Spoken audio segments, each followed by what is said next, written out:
Oke, back again me, Zain Mudafar in my channel YouTube. Gua cuman pengen nyampein apa yang gue tuh sebenarnya suka dari Indonesia.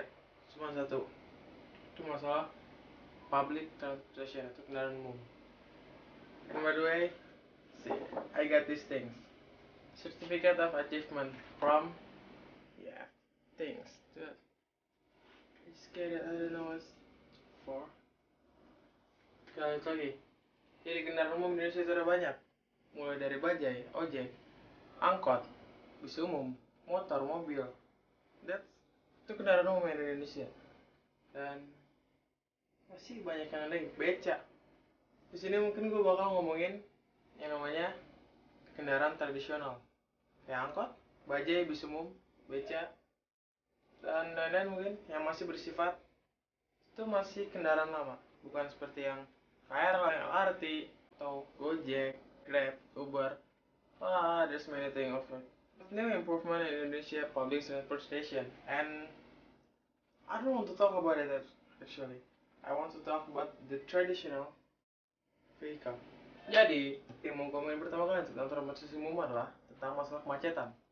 Tentu kita tahu seperti di Jakarta atau kota-kota besar lain sudah terbanyak macet. Jakarta, Surabaya, Bandung, there's many traffic of them. Terutama saat ada weekend. Semua orang bekerja, semua pada main semua. Membuat semua kendaraan, baik mobil, motor, itu terutama paling banyak keluar. Penyebab kemacetan. Kalau menurut statistik, kenapa terjadi kemacetan di Jakarta? Karena banyaknya jumlah kendaraan yang makin banyak setiap harinya. Orang membeli kendaraan baru, sehingga jumlah kendaraan dalam kota tersebut sangat banyak. Itu adalah penyebab pertama, karena kemacetan. Tapi, apakah hanya peningkatan jumlah kendaraan saja yang menyebabkan kemacetan? Bagi gua, tidak hanya itu. Yang kedua, kalau menurut gua adalah karena tingkah laku sang pengendara tersebut yang egois. They are so selfish out there. You know, I just want to take an example. Apabila sedang terjadi macet atau sedang di lampu merah, itu pasti ngantrinya panjang. Banyak orang yang buru-buru untuk mencapai tempat tujuan tersebut. Dan itu kadang membuat diri itu, wah, gua harus sampai duluan. Lu nggak boleh ngalahin gua. What's up, dude? Think about it. Okay, continue. Apabila sedang macet di antara dua arah atau tidak ada pembatas seperti jalan tol, langsung ketemu. Kebanyakan mobil atau motor, terutama mobil, yang langsung melewati lewat kanan ya, atau melanggar garis yang membatasi dua jalan tersebut. Apabila mobil yang depannya tidak mengasih mobil tersebut untuk masuk, maka itu kan menutup jalan bagi pengendara satu lagi. Itu membuat kemacetan semakin menumpuk menjadi dua arah. Yang harusnya satu arah, sekarang menjadi dua arah. Itu yang menjadi penyebab kemacetan selanjutnya. Mungkin kalau kita bisa lihat dari langit atau pakai drone, mobil tersebut akan seperti sebuah ikan salmon.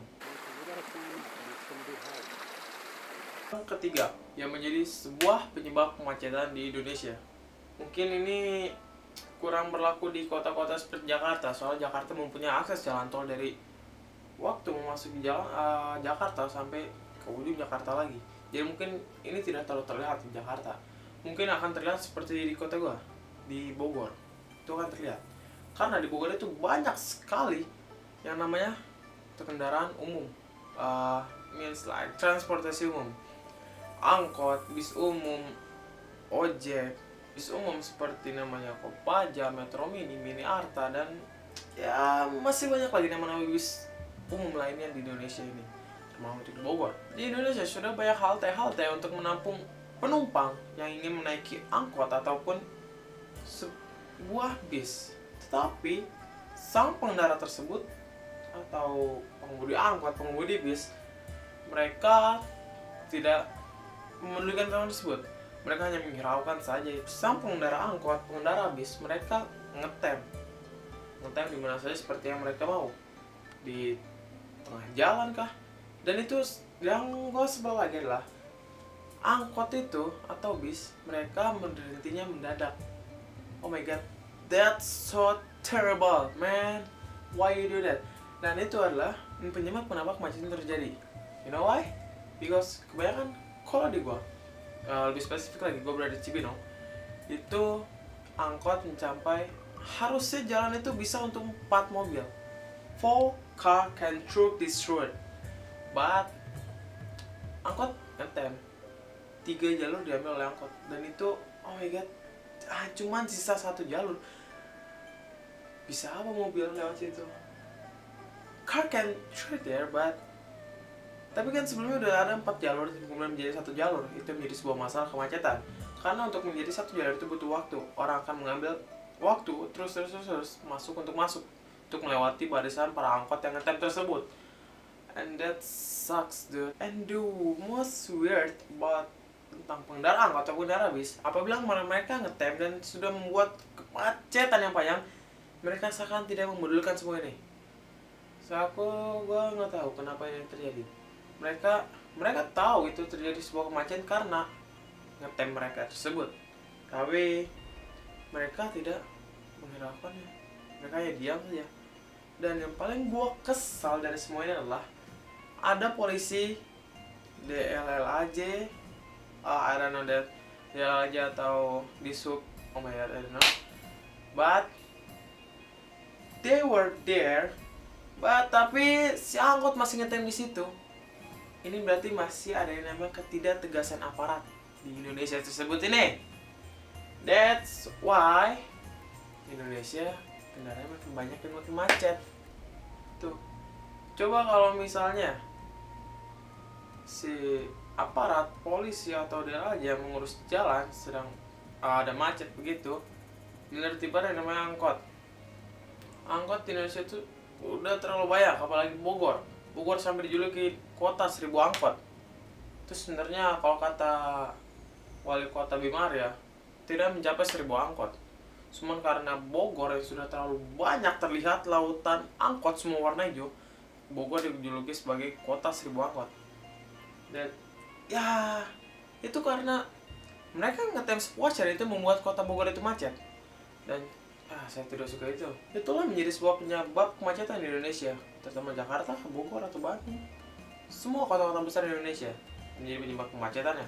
Kalau itu masih menurut gua, nggak tahu kalau kalian menurut kalian gimana. Oke, selanjutnya mau gua ngomongin tentang kecelakaan. Mungkin di Indonesia sudah terlalu banyak sekali kecelakaan yang terjadi, terutama mungkin di jalan raya, karena jalan raya terdapat semua kendaraan seperti motor, mobil, bajai, angkot, bis umum, semua ya ada, sampai yang beroda 3. Karena kalau ada di jalan tuh hanya beroda 4 ke atas saja yang boleh, hanya ada truk, bis, mobil, motor tidak boleh masuk, bajai tidak boleh masuk, beca tidak boleh masuk.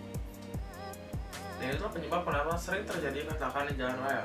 Nah, selanjutnya masih mau ngomongin tentang kendaraan umum di Indonesia adalah masih ada jamuannya, adalah tentang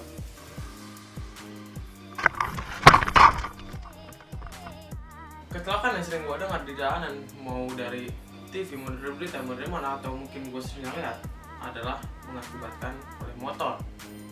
Dan entah kenapa motor yang banyak menyebabkan kecelakaan tersebut, baik itu motor dengan mobil, motor dengan motor, motor dengan bis, motor dengan truk. Itu yang paling parah pernah jadi baru kemarin. Dan that sucks.